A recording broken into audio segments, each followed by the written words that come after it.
السلام عليكم ورحمة الله.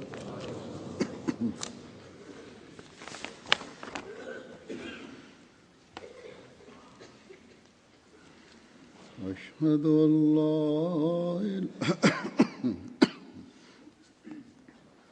أشهد أن لا إله إلا الله وحده لا شريك له وأشهد أن محمدًا عبده ورسوله أما بعد فأعوذ بالله من الشيطان الرجيم بسم الله الرحمن الرحيم الحمد لله رب العالمين الرحمن الرحيم مالك يوم الدين إياك نعبد وإياك نستعين اهدنا الصراط المستقيم صراط الذين أنعمت عليهم غير المغضوب عليهم ولا الضالين.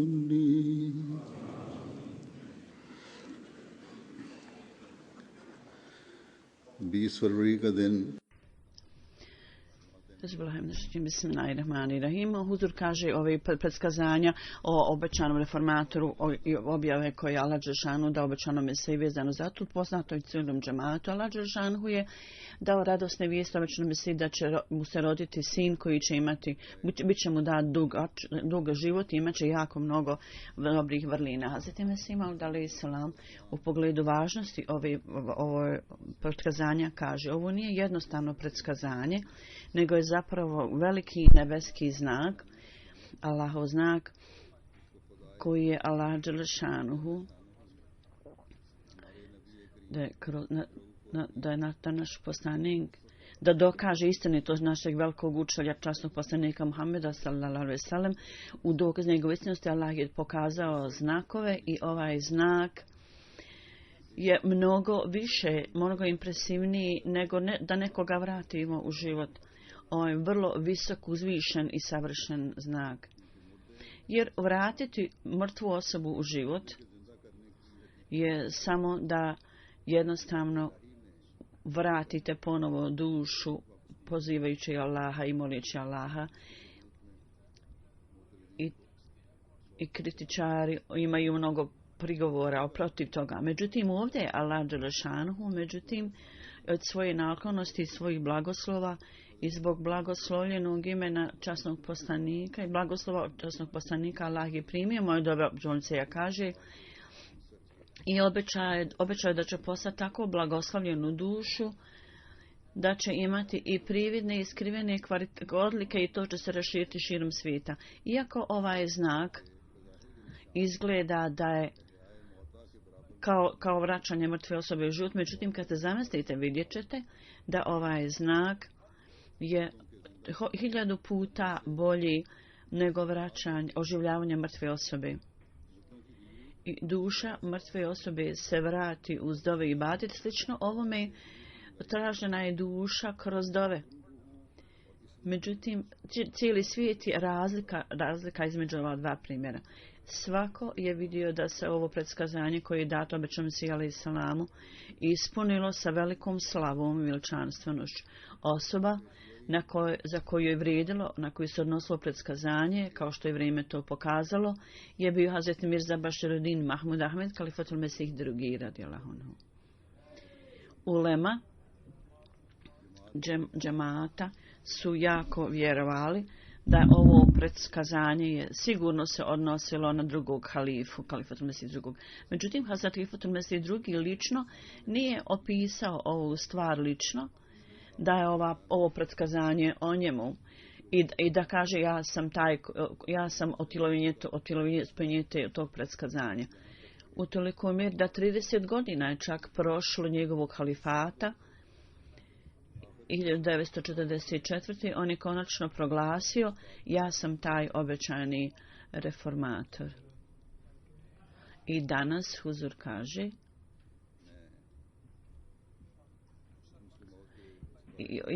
ja ću navesti neke navode, kratki sadržaj hudbe koji je Khalifatul Mesih drugi održao 44. godine kad je to obznanio i proglasio. Musliman radijallahu anhu 44. godine 28. čini se januara rekao ja ću danas nešto reći i spominjanje toga je kad uzmete obzir moju prirodu teško za mene. Neka predskazanja i neke obavještenja od Allah dželešanu su povezani sa spominjanjem ove stvari. I zbog toga ja ne mogu da odustanem, ne mogu da ne spomenem ove stvari uprkos moje prirode, što moja priroda nije takva da bi to spominjala. Onda je spomenuo dugačak san u kojem je vidio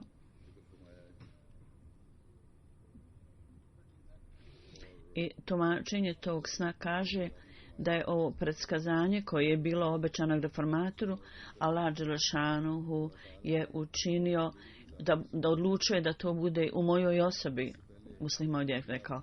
On do tada nije nikad spomenuo tako jasno ovom predskazanju. On kaže, ljudi su rekli i ponavljajući su spomenjali i govorili mi, on kaže, Muslim kaže, kako je tvoje mišljenje o ovom predskazanju. Međutim, moje stanje je bilo takvo da ja nikada iskreno nisam čitao ova predskazanja iskreno sa mišlju da me slučajno moja unutrašnji ego ne bi zaveo i da onda ja nešto mislim da me navede nešto što je suprotno stvarnosti. Sad možete vidjeti da Huzur kaže da stvar koje se ticala ova stvar ne bio vrlo oprezan, a jako je mnogo ljudi koji bez ikakvog znaka ponekad spominju ove stvari i ovi ljudi onda su samo sanjali, što se drugo može reći. U pogledu ovog predskazanja, zbog njegove poniznosti i uzdržanosti, na jednom mjestu spomenuto da je Hazret Khalifatul Mesih prvi dao, on kaže dao mi je pismo, Muslim kaže dao mi je prvi halifa pismo, ovo pismo tiče se tvog rođenja, da obećan Mesih alejhi selam pisao meni, Khalifatul Mesih prvi je rekao pismo, da ovo pismo treba bude objavljeno u magazinu jednom, Tashizul Lezan magazin. Njega je započeo Hazreti Muslim Maud i on ga je objavljivao. On je započeo njegovo objavljivanje. Hazreti Muslim Maud kaže, u pogledu Hazreti Khalifatul Mesih prvog ja sam uzeo to pismo i objavio sam ga u magazinu. Međutim, čak i u to vrijeme nisam ga pročitao u detalje. Mnogi ljudi su rekli mnoge stvari, međutim ja sam šutio. Ja sam govorio da nije neophodno da u pogledu koje osobe je to predskazanje, da ta osoba istupi i da proglasi da se to odnosi na nju. I nije također neophodno da ako se predskazanje odnosi na tu osobu, da ta osoba mora da kaže ja sam ta osoba na koju se odnosi to predskazanje. Na primjer, časni poslanik sallallahu alejhi ve sellem je dao predskazanje da jedan put će biti počet će kiša ili nešto i onda neko je rekao počelo je, jer kad su ljudi vidjeli svojim vlastitim očima, onda nije neophodno da on lično kaže da onda vidite to ispunjenje predskazanja i moji dove ili predskazanja obećanog Mesije. U svakom slučaju ima mnogo predskazanja. Ljudi su predstavljali razna predskazanja pred nama. Muslima kaže, oni su insistirali da ja treba da proglasim sebe da sam utjelovljenje ovih predskazanja. Međutim, on je uvijek govorio da predskazanje će se jasno pokazati i od samo proglasiti, pokazati koja je osoba na koju ste mislili u tome. Ako je ovo predskazanje o meni, onda će vrijeme pokazati da sam ja osoba na koju je ovo namijenjeno, koju je mišljeno. Inače će riječi vremena biti protiv toga. U oba slučaja ja nisam ništa rekao ako nešto ne odnosi se na mene. Zašto da ja onda budem grišan da to kažem? Ako je o meni, međutim, onda ja ne žurim da to proglasim. Allah će to proglasiti u određeno vrijeme. Kao što je u objavi rečeno, oni su rekli da onaj koji će doći je ova osoba ili treba da čekamo na nekog drugog da dođe. Ovo je su njihove riječi. Mnogo puta su ljudi pitali ovo pitanje i toliko su insistirali da je prošlo dugo vremena i u pogledu ovog dugog perioda vremena i tamo je spominjanje u objavi obećanog Mesija Islama, na primjer u pogledu Hazreti Jakuba, brata Hazreti Jusufa su rekli svom ocu Jakubu, ti govoriš o Hazreti Jusufu na isti način kao da si vrlo blizu smrti ili da ćeš umrijeti. Hazreti Muslimaud kaže, isti ilham objava je dato obećanom Mesiju alejhiselam i slično tome ova objava kad je Jusufov otac rekao ja čujem miris Jusufov, to je bila također objava obećanog Mesije i on je spomenuo to u jednoj od svojih strofa. I on kaže, ovo je u skladu sa Allahovom mudrošću, znači da će ovo biti predstavljeno poslije dugog vremena. I predskazanje će biti ispunjeno poslije dugog vremena. I proglas o tome. I on kaže, ja sam čvrsto uvjeren da ova stvar nije proglašena do moje smrti, da ova stvar se odnosi na mene, čak i onda događaji će automatski sami od sebe reći da ovo predskazanje se ispunilo mojom rukom i u toku mog perioda. Prema tome odnosi se na mene. Međutim, Allah dželešanu u skladu sa svojom voljom i svojom željom, on je to proglasio meni i dao mi znanje da ovo predskazanje se odnosi na muslima od obećanog reformatora i da se to predskazanje odnosi na mene. Muslima kaže i spomenuo je neka predskazanja ukratko. Na primjer, da će on preokretati 3 u 4 u pogledu toga. Uvijek se postavlja pitanje šta je značenje toga. I slično tome, tešemba znači subota, kako je značenje toga, to je blagoslovljena subota dan. I on je uvijek objašnjavao i govorio mišljenje obećanog Mesija alejselama o tom preokretanju 3 u 4 da će on 3 sina prekrenuti u 4, a koje je ovo to značenje, onda u pogledu 4. sina je ova stvar vrlo jasna. Prije Sultan Ahmed Saiba, Mirza Fazal Ahmed Saib se rodio i Mirza Bešir Ahmed Evel prvi i onda 4. sam bio ja, muslima kaže. Tako da poslije mene onda još su bila 3 sina obećanog Mesija alejselama, tako da i u tom pogledu ja sam onda bio 4. I u toku perioda mog hilafeta, muslima kaže, Allah je osposobio Mirza Sultana da se pridruži Ahmedija zajednici, tako da na ovaj način ja sam također neko ko je preokrenuo 3 u 4. Dakle, na 3 različita načina ja sam postao onaj koji preokreće 3 u 4. Međutim, Allah dželešanu je preokrenuo moje mišljenje na ovu tačku, na ovu stvar, da objava nije rekla da će on preokrenuti 3 u 4, ne pogotovo o sinovima, nije spomenuto ili sin ili nešto, nego samo rečeno 3 u 4. Dakle, po meni on je rekao, ovo je zapravo spominjanje dana rođenja te osobe. Predskazanje je dato 1886. I predskazanje je zapravo dato na početku 1886. I u pogledu obećanog sina. A i on je rekao, a ja sam se rodio 1889. Prema tome, ovo predskazanje, preokretanje 3 u 4, data je informacija da će on se roditi u 4. godini. I to se upravo dogodilo i ova stvar, ovaj decembar, znači blagoslovljeni ponedeljak. Mogu se izvući razna značenja. Decembar je 3. dan sedmice. I onda u duhovnom poretku poslanici i njihove halife imaju različite periode i kao u vrijeme poslanika samog on uživa neovisni položaj. Slično tome u periodu hilafeta u njegovom samom on sam nosi neovisan položaj. Ako razmislite o tome, prvi period je bio period obećanog Mesija alejhi selama, drugi period je bio Hazret Kalifatul Mesih prvi i treći period je bio moj period mog halifata, muslima kaže. I ovdje u drugoj objavi Al-Hadž Žešanu također je objašnjena ova stvar i ima objavu obećanog Mesija alejhi selama, a to je da Fazl Omar, Hazreti Omar radijallahu anhu, on je bio halifa broj 3.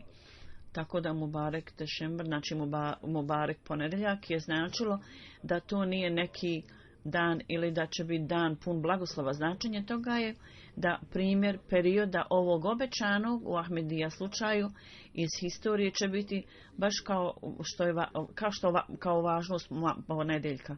U ovom slučaju ljudi koji će biti određeni za služenje religije, on će biti treći po broju. U Fazle Omeru objavljeno ime data i dati ovaj navod. Tamo i možemo reći da riječi Allahova, da jedna riječ objašnjava značenje drugih. Onda je bilo objašnjeno značenje Mubarek Dešembar, blagoslovljeni ponedjeljak. Također još jedna informacija uvezana za ovu objavu. Allah Đelešanu proglašava ovaj blagoslovljeni ponedjeljak da će biti donesen na takav način da on kaže da to nije bilo moguće za mene i niko nikada nije mogao reći da sam ja svojom vlastitom namjerom i namjerno to uveo i predstavio. I da je to je početak Tahrike Džedid programa 94. koji je započeto i tako bilo je započeto u takvoj situaciji. Izvinjam se, nije 94. ovo je moralo biti ranije 34. Oni su poduzimali su protivnici vrlo grube zavjere protiv zajednice i onda Ahrar zajednica je također pravila neke spletke i on kaže Allah Đelešanu je stavio ovu ideju u moj i prvi period ovog programa ja sam odredio 10 godina i svaki put kad čovjeka čini žrtve poslije toga dođe dan proslave kao Bajram i kaže kao što je poslije Ramazana Bajram. Slično tome, kad je 10 godina Tahrike Džedid se završilo, u to vrijeme se nije bio završilo i kaže naredne godine, kad se završi 10 godina, bit će godina kao Bajrama, kao slavlja. A to je kad se 44. znači 43. je ovo započeto.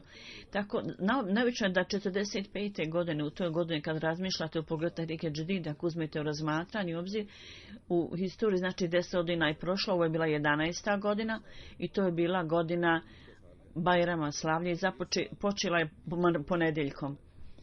I dan ponedjeljka je nazvan Dešembar. I zbog toga Allah Đelešanu je također dao vijest u ovoj objavi da u to vrijeme kad bude stanje islama vrlo slabo, s ciljem da propagiramo ovu misiju, bit će utemeljenje osnivanje velike organizacije, bit će započeta velika organizacija. I prvih 10 godina će se završiti s uspjehom, onda će započeti nova godina i ona će se također pokazati puna blagoslova. Sada vrijeme je ovo dokazalo, Tahrike Džedid dostiže do svih krajeva svijeta i sada vidimo ovih dana da poslije završetka toliko ovih perioda gdje god je zasađeno drvo Ahmedijata, to je kroz Tahrike Džedid program. I druge objave o kojima sam spomenuo sam san i na bazi toga on je proglasio da je obećani Mesija i na jedno mjesto on kaže u Ruja ja sam vidio ova riječ je stavljena na moj jezik. U prijevodu ove riječi glase, znači u ovim riječima zapravo ove riječi su stavljene na moj jezik i to je bilo nešto vrlo neobično. Ako je osoba budna, osjeća da su to strane riječi, ali ja sam u snu uvidio da su ovo strane riječi koji izlaze iz mojih usta. On kaže, kasnije neki ljudi, kad su ljudi čuli o ovom snu, on kaže, biti osoba reformatorskih sposobnosti, mesijanskih sposobnosti i biti vrlo pobožna osoba. To je spomenuto u pisanju Vačome Selama i riječi su u jednom lifletu i on je rekao on će doći na svijet i zbog njegovog pročišćenog duše i bića i njegove duhovnosti on će očistiti ljude od mnogih bolesti. I rekao ja sam vidio u snu da sam razbio razne kipove. Ovo također pokazuje na to da će uz pomoć uzvišenog duha Ruhul Kudusa on očistiti ljude od nečistoća. I on je osnovao, utemeljio, on je očistio ljude od loših osjećanja i mišljenja loših. I također je usno vidio kako trčim, ne da hodam brzo, nego trčim i zemlja kao da dolazi vrlo blizu mojih stopa. Predskazanje o ovom obećanom reformatoru spomenuto je da će on napraviti nagli napredak i također sam vidio u snu vidio sam sebe da idem u razne zemlje, Muslim Maud kaže, i nisam završio svoj posao tamo, nego zapravo planiram da idem još dalje u više zemalje. Rekao sam u snu o Abdušekur, sada treba da idem naprijed. Kad sam se vratio s putovanja, onda sam vidio pitanje jesi li utemeljio Allahovo jedinstvo, jesi li utemeljio u učenje Islama i obećano Mesija, je li to usađeno u srca ljudi? Hazreti Mesih Maud alejhi selam, poruka koja je njemu objavljena, u tome je bilo pokazivanje na ovo, da će on postići slavu do svih krajeva svijeta, to jest da će on raširiti posao propagiranja, napređivanja ove poruke. Mi vidimo sada da je ovo predskazanje bez ikakve sumnje ispunjeno u toku njegovog vremena sa velikim uspjehom i slavom. I isto tako u njegovom dugačkom snu u pogledu predskazanja o obećanom reformatoru, stvari koji su vezane za to, mnogo je stvari spomenuto koji su njemu pokazane na razne načine. U svakom slučaju, Huzur kaže, pozivajući se na ovaj san, umjesto spominjanja ovih navoda, Hazreti Muslim Maud radijallahu anhu, kroz događaje ovo predskazanje obećanog Mesije, navodeći to predskazanje, pozivajući predskazanje, on je spomenuo o značenje toga vezano za razne događaje i slučaje koji su se dogodili, da je kako ovo predskazanje bilo ispunjeno. I ja ću tu ukratko spomenuti nešto od toga. On kaže, ljudi su rekli, on je samo dijete u to vrijeme. Allah Đelešanhu je mene odredio da vodim hilafe, da budem halifa. I ovo je spomenuto u predskazanju da će on napraviti nagli napredak. I on spominje jedan događaj. Kaže, jedan put ja sam bio u sobi Amadžan, žene obećanog Mesija alejhi selama, i čekao sam na namaz, on kaže, i onda sam čuo glasan glas iz džamije i prepoznao sam glas šeha Hamidullah sahiba. On je govorio, guranjem naprijed djeteta džemat je uništen. I samo radi djeteta, ovo je sve napravljeno i stvoreno gungul. On je rekao, ko je ovo dijete na koje se mislilo? Ja sam otišao u džamiju s njima, on kaže, pitao sam, ko je to dijete koje je spomenuto? Ovaj čovjek se nasmijao i rekao, to dijete si ti. Dakle, ovo je izjava protivnika, a ovo zapravo podupire objavu obećanog Mesije koji je Allah dao i rekao da će on napraviti nagli napredak i svi će biti protivnici. Nekoliko mjeseci unazad ovi ljudi isti koji su govorili da je on dijete, oni su poslije par mjeseci spominjali, on je osoba koja je jako inteligentna, pametna. I drugi ljudi su prevareni, drugi ljudi se varaju u svom ponašanju. I on kaže u tokom ovog vremena ovi ljudi su bili poraženi koji su stavljali zapreke na moj put. U to vrijeme nema sumnje i ja sam bio dijete. Međutim, Allah dželešanu je sa 25 godina mene postavio na položaj vlasti i to je bio duhovna vlada. Na svjetovni način postoji tu je moć i trupe i armije, ljudi imaju i generale. Također, međutim, imaju riznice, zatvore i takav vladar može dati kaznu kome hoće. Međutim, u duhovnom vladavini kraljevstvu ljudi vjeruju ako hoće, a negiraju ako neće i nema spominjanja nikakve moći.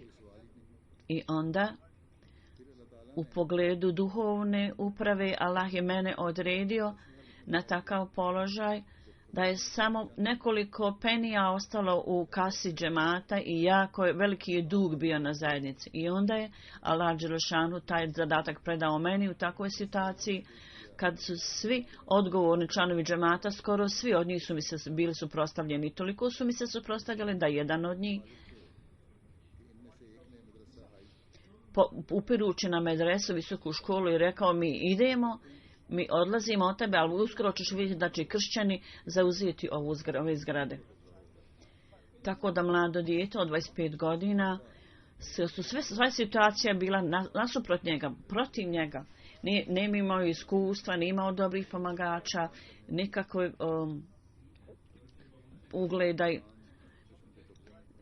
Neprijatelji su pokušavali da dominiraju i ljudi su spominjali sa zadovoljstvom da će kršćani zauzeti ove stvari, ove zgrade i mjesta. I ovi ljudi su govorili, osoba kojoj je dato vodstvo, njegovi dani će postati propadanje i pad. I možete vidjeti u to vrijeme da u ovim okolnostima kako će biti stanje ljudi. Međutim, one su prošli i došli su dani da ljudi vide da članovi zajednice u to vrijeme koji su meni predani sada Allahovom pomoći, sad je 100 puta više članova u mojoj zajednici. I ove zemlje gdje je stiglo ime obećanoj salame, sada u mnogostruko više zemalja obećano se je ime stiglo. I 100.000 je rupija sada u našoj kasi. Čak i ako danas umrem, još uvijek ipak će biti nekoliko 100.000 rupija ostavljeno u kasi. Ostaće u kasi.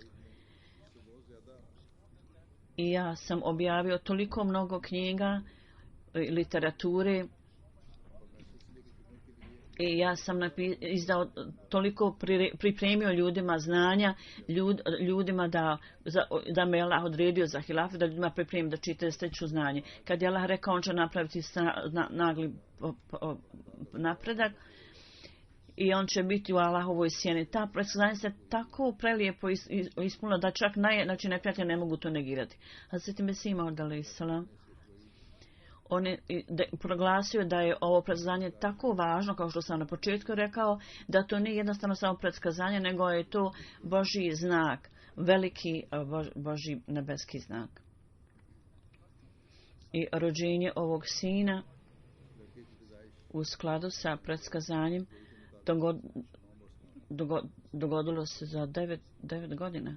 Jasno je rečeno u predskazanju, Hazreti Muslih Maud kaže, niko ne zna hoće li preživjeti toliko vremena za 9 godina. Drugo, hoće li osoba biti blagoslovljena nekom djecom, a da ne govorimo hoće li to biti, što se roditi sin, može li ko to izračunati kako će se tačno roditi dijete i kako će biti. I osim toga, objava kaže, predskazanje kaže da će biti neobičan san, nego žuti slava za islam. Koje je to vrijeme bilo obećano Mesija alejhi selam, sa svih strana su ga kritikovali u to vrijeme i samo zbog stvari da je on tvrdio da je primio objave od Boga. I u toj takvoj situaciji on je objavio da je dobio objavu ovakvo predskazanje. Od tada nije tvrdio da je muđahid ili reformat. U to vrijeme je došlo predskazanje o rođenju sina ovako visokih vrlina. I on je spomenuo to predskazanje. Hazret Muslim Maud kaže, kad je pitanje o hvali počinjeni, onda je to hvala osobe koja iznosi to i onda kažu, kad predskazanje kaže on će steći slavu do svih krajeva svijeta, to znači to je bila slava časnog poslanika sallallahu i slava obećanog Mesija alejhi. Njihova imena će stići do tamo. Sada možete vidjeti kako je jasno ispunjeno ovo predskazanje. Bilo je vrijeme obećanog Mesija alejhi u Afganistanu. Afganistan je bila jedna zemlja gdje su neke važnosti do nekog stepena. To možemo uzeti važno jer su bila dvojica tamo ubijeni za šehita u Afganistanu. Zatim druge zemlje bile su neke vijesti samo prenesene u ustima riječi. Bilo da ih su ispomenuli protivnici ili možda neko došao do knjige pa to spomenuo drugim ljudima. Organiziran džemat nije bio osnovan u jednoj drugoj zemlji. Hadža Kamaludin Sahib, on je otišao u Englesku, on je došao ovdje, znači, međutim,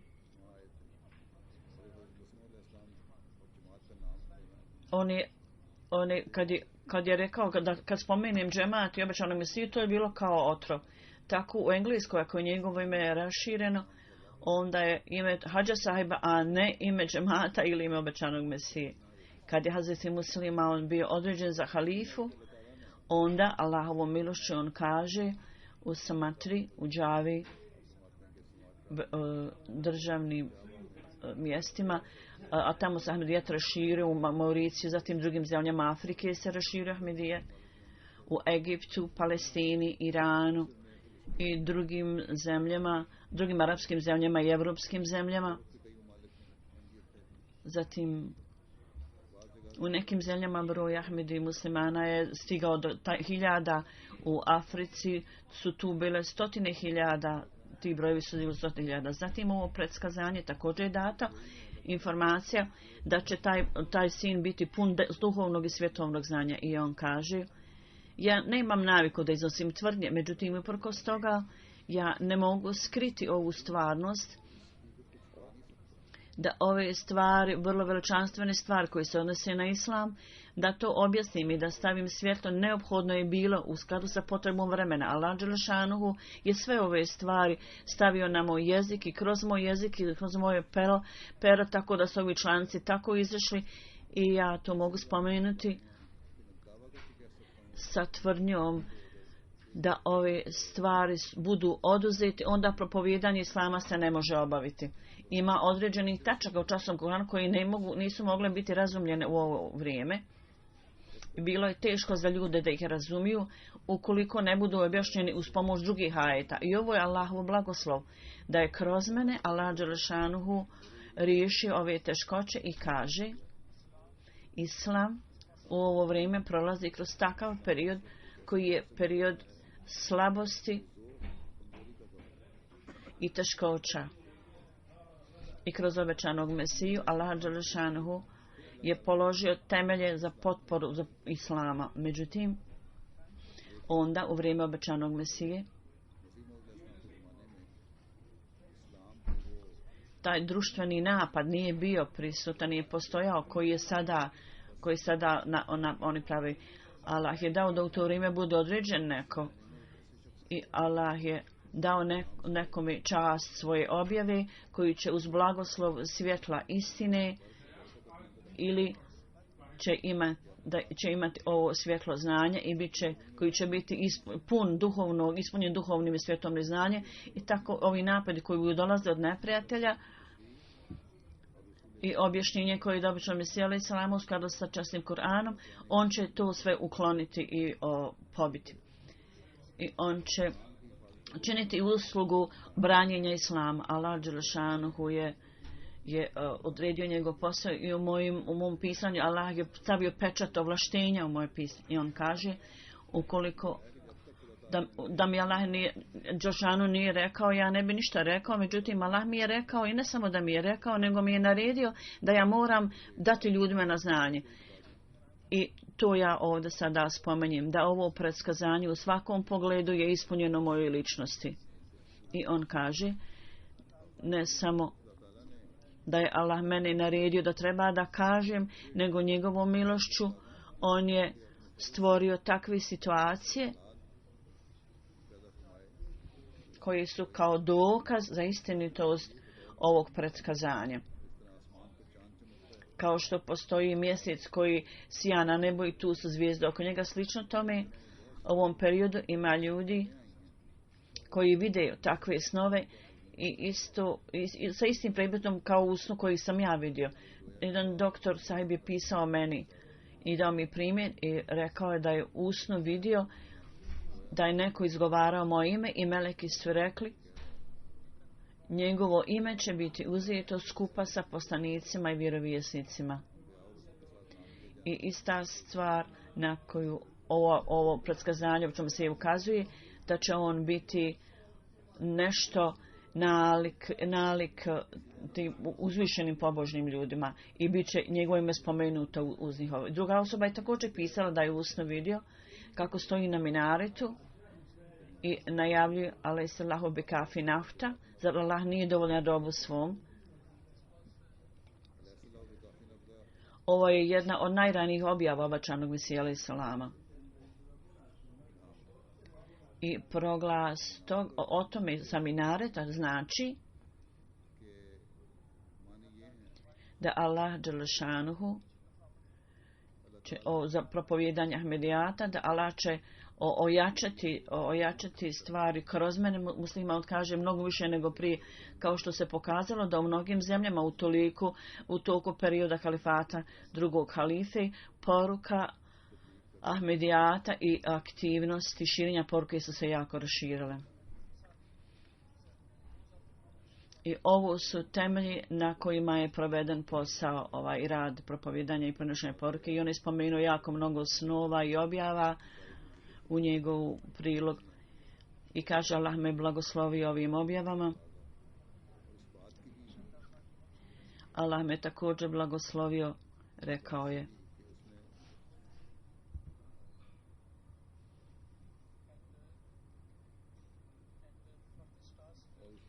I za ovaj zadatak koji je spomenut u toj objavi, Allah me je pripremio za to, a to je ovo da sam ja vidio u snu u toku perioda obećanog Mesija alejselama ili u periodu kalife prvog. Ja sam to spomenuo nekim ljudima. I oni sami su lično spomenuli meni osnove koje su oni imali. I ja sam vidio da sam na jednom mjestu Ahmedija i Moli Sahib je tamo stajao također. I šejh Hamdullah također je došao skupa. I onda oni su rekli, hajde da uporedimo ko je viši, jesi li ti ili Muhammed Ali Sahib. I ja sam bio izabran, međutim on je ipak stavio me na mjesto da on omiri ko je viši, ovo je san znači. Muhammed Ali Sahib je bio viši od mene, međutim kad je šejh Sahib obojicu nas stavio da stanemo jedan pored drugog, šejh Sahib je odmah spontano rekao, ja sam mislio da je Maulvi Sahib viši, međutim ti se izgleda viši od njega. I ja sam vidio da je njegova glava bila samo malo iznad mojih prsa, više od mojih prsa. Šejh Rahmetullah Sahib je onda ponovo također doveden, on je bio također kraći od mene, niži, i onda su tražili od njega da stane na stol, nekakav ko pristo stolcu, i pokušali su da ga uzdignu do moje glave, međutim on je ostao niži od mene. I njegove noge su mlatarale u zraku kao malo dijete u poređenju sa mnom i samo je dosegao do mojih obrva njegova visina. Sada u svom nadmetanju i oprečnostima i diskusijama koji su se dogodili sa Muhammed Ali Sahib, ovo je spomenuto tamo. I kad je Hadža Hamaluddin Sahib također postao istaknut, u džematu, Allah dželešanuhu ga je na neobičan način je spomenuo situaciji te oprečnosti koja se dogodila i Muhammed alejhi sahib je tako bio ponižen da je sve svoje sposobnosti i moć stavio u to da ovi ljudi koji su niski da su počašćeni, prvo je to govori, rekao nas je 95%, a njih je 5, većina ljudi ne mogu biti u krivu. To je bio njegov argument. Međutim, sada on kaže, nema sumnje da je zajednica u Kadijanu veća, a nas je manje u poređenju s tim, ali njihov veliki broj je zapravo dokaz naše istinitosti, jer Allah kaže da je manji broj ljudi, oni koji je manji broj, da su oni uspješni. Znači, suprotno od onog što je prije tvrdio. Sada oni misli da su oni manji broj, da je to sada dokaz njihove istinitosti. Kad je nas bilo manje, onda su to koristili u suprotnom smislu. Onda je spomenuo jedan stan, zapravo je to objava.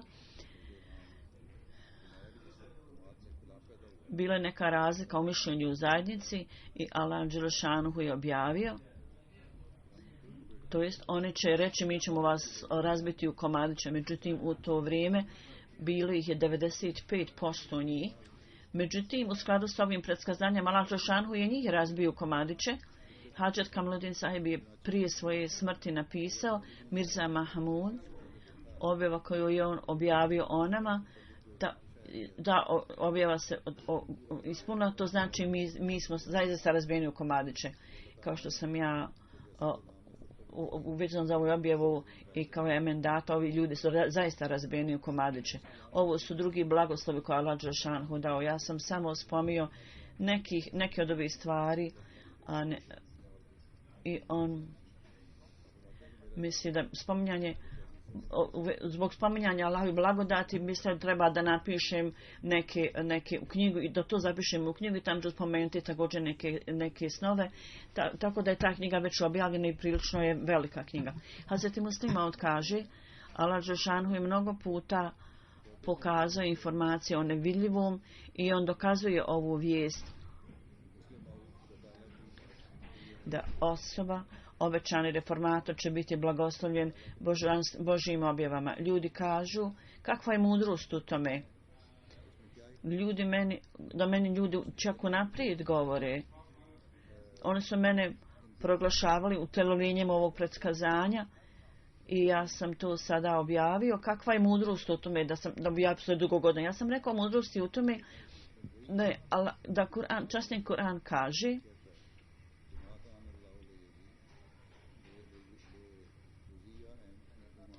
to jest Allah dželešanuhu kad poslije dolaska poslanika, kad ga on postavi, Allah ne voli i ne dopada mu se da zajednica koju on osnuje da odu u nevjerovanje i da njihova vjera bude izgubljena. Allah dželešanuhu zato stvori takvu situaciju da većina tih ljudi budu primorani da vjeruju tako. Dakle, predskazanje običan Mesija alejhi selame, kad su oni vidjeli da je to ispunjeno umini, onda u njihovoj vjeri i uvjerenju oni su postali vrlo snažni, jaki i njihova vjera običnog Mesija je također porasla i od mene. Kad sam ja kasnije dao ovaj proglas i džemat je tražio od mene da ja to proglasim, da sam ja utjelovljenje toga prije ovoga, mudrost u tome je da Allah dželešanuhu nije želio da vjera ovih ljudi izumre i on nije želio da dvije smrti dođu na ovu zajednicu. Prva smrt je bila kad ovi ljudi su povjerovali obećanog Mesiju alejhi selame i onda ga porekli i onda zbog nekog dobra u ovim ljudima pokazivanje svoje milosti, Allah ih je ponovo oživio, dao im ponovo život. I bili su uključeni u zajednicu obećanog Mesija alejhi selama. Tako da oni su napustili svoje familije i imali su teškoće, međutim zaštitili su svoju vjeru. I poslije toga, mislite da je ovo poslije prolaska kroz ovu kušnju u njihovom životu da će Allah poslati jednog obećanog, dokaz njihove istinitosti će da će istinitost o tome doći mnogo kasnije nakon što bude. Znači ljudi će ponovo biti stavljeni u sumnju, je li to taj ili nije. i ashabi će prolaziti kroz teškoće i kušnje. Ovo je Allahova tradicija, Allahov sunet i zbog toga Allah dželešanuhu je napravio takvu situaciju da zajednica koju je stvorio obećani Mesija alejhi selam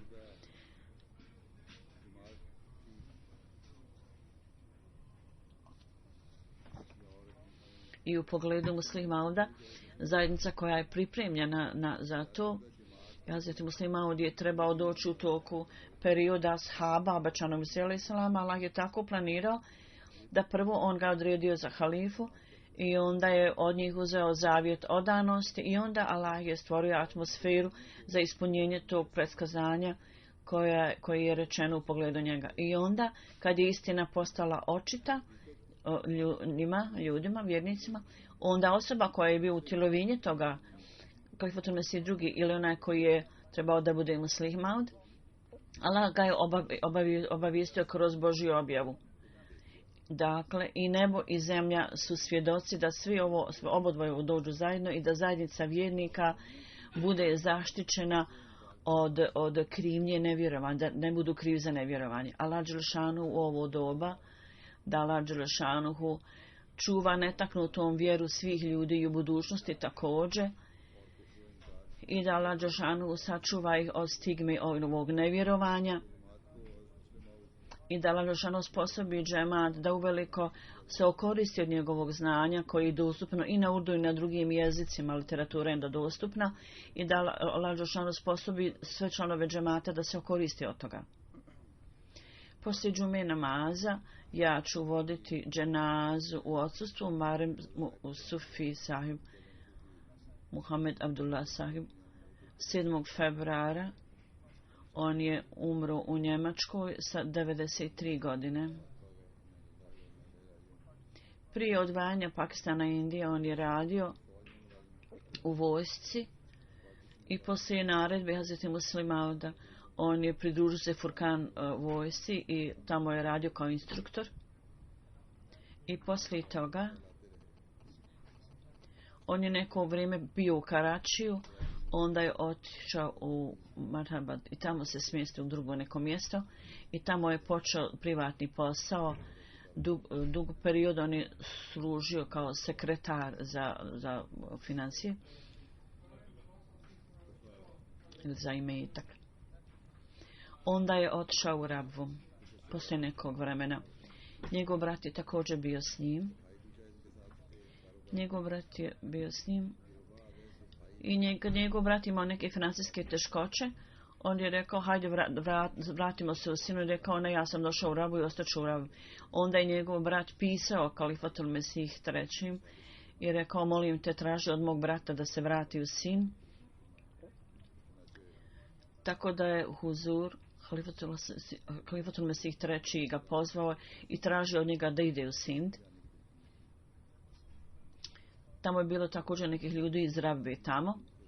I oni su rekli, ovo je vrlo predan radnik. Na to je Hazret Kalifatul Mesih rekao, mi također trebamo i u Sindu neke predane ljude.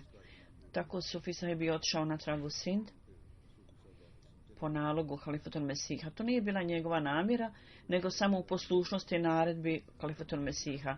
On je zatvorio svoj posao u Rabi, ostavio porodicu tamo i vratio se u Sind. Nakon što je potrošio dugo vremena, ponovo se vratio u Rabu i Sadr Anđeman Ahmedija u raznim odjeljenjima je tamo služio i bio je sekretar u Rabi, radio neko službi i 86. je otišao u Njemačku i do smrti je živio tamo. U Njemačkoj on je bio predsjednik jednog džemata pod Madžuš Ansarula. 4 oblasti su tamo, on je bio tamo zamjenik Ansarula. I također na tom položaju je dobio prvu pohvalu, odlikovanje. Iza sebe je ostavio 4 sina i 2 kćeri. 2 sina, Jalal Šemsab i Munir Ahmed Javid. I Hanif Mahmud sahib je vakfi, on je u Rabiju, on je posvetio život služenju vjeri. I još ovaj drugi sin je također vakf posvetio život služenju islamu. Jalaluddin Šem sahib piše, On je ovdje, dr. Jalal Šemsaib, on je ovdje na dužnosti u turskom odjeljenju. On piše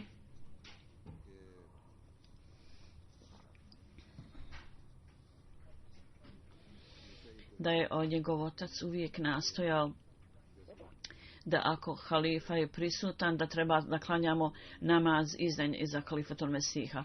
On je bio čovjek od ibadeta i njegov način ibadeta je bio vrlo prelijep. U vrijeme namaza on je bio jako emotivan i plakao je na namazu. Izgledalo je u to vrijeme kao da njegove strasti izlaze i ljubav dolazi do tačke ključanja. Munir Džavid Sab kaže i njegov brat da je njegov brat imao samo 6 mjeseci kad je dobio pneumoniju, bilo je teška situacija, teško da je mogao preživjeti. I doktori su rekli da ništa ne mogu uraditi.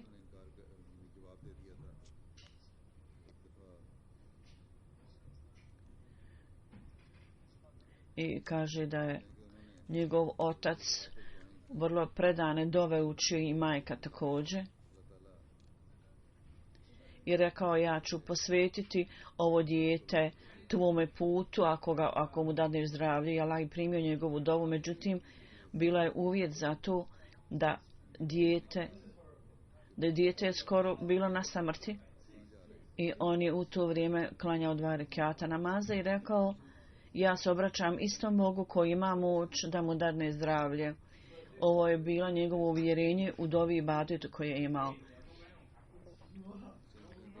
Kad je bilo koji radnik džemata, za bilo kojeg radnika džemata, tamo je bila zemlja džemata, on je tamo radio vrlo predano. Vrlo rano je postao član programa oporuke i druge ljude također zvao. Sa sobom je nosio te knjige i formulare i nagovarao ljude da i oni postanu članovi programa oporuke. On piše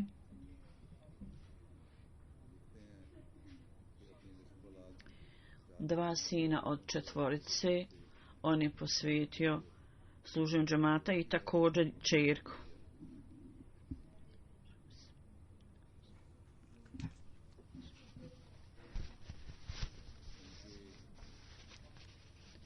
Ja mislim njegova ćerka da kaže da je bila dnevna navika da učimo časni Kur'an i kaže svoj djeci je govorio i unucima da budu redovni u učenju Kur'ana i knjige obećano mi se da čitaju. I govorio je da je te knjige 3 puta pročitao. I pitao je također kćerke svoje jesu li čitale knjige. Jako je bio protiv ikakvih inovacija, novotarija i ceremonija. Iako bi nešto bilo što te prirode je bio jako tužan i nesretan i on bi napustio to mjesto gdje se takve stvari održavaju. Oni imaju jako povjerenja na Allah. Zadnja bolest je bila jako bolna i duga, međutim on je to sa strpljenjem podnosio.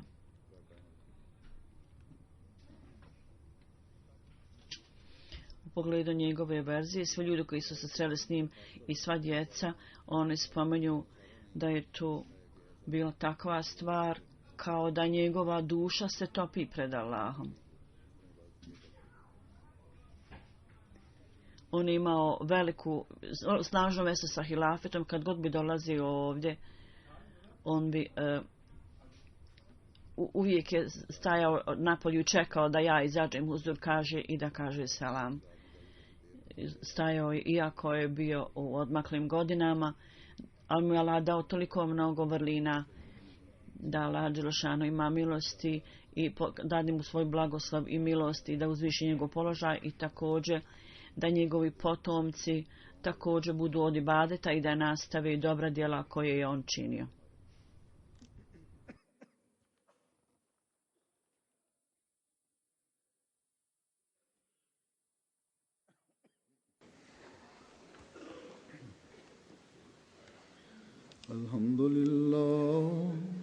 Alhamdulillah, nahmaduhu wa nasta'inuhu wa nastaghfiruh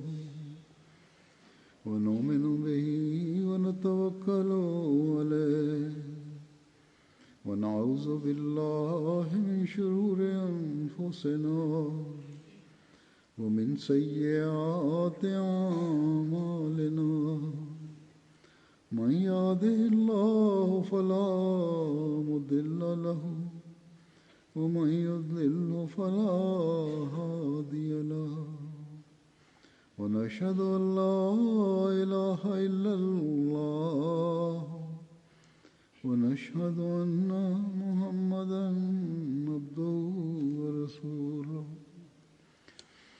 عباد الله رحمكم الله إن الله يأمر بالعدل والإحسان وإيتاء ذي القربى وينهى عن الفحشاء والمنكر والبغي يعظكم لعلكم تذكرون اذكروا الله يذكركم وادعوه يستجب لكم ولذكر الله أكبر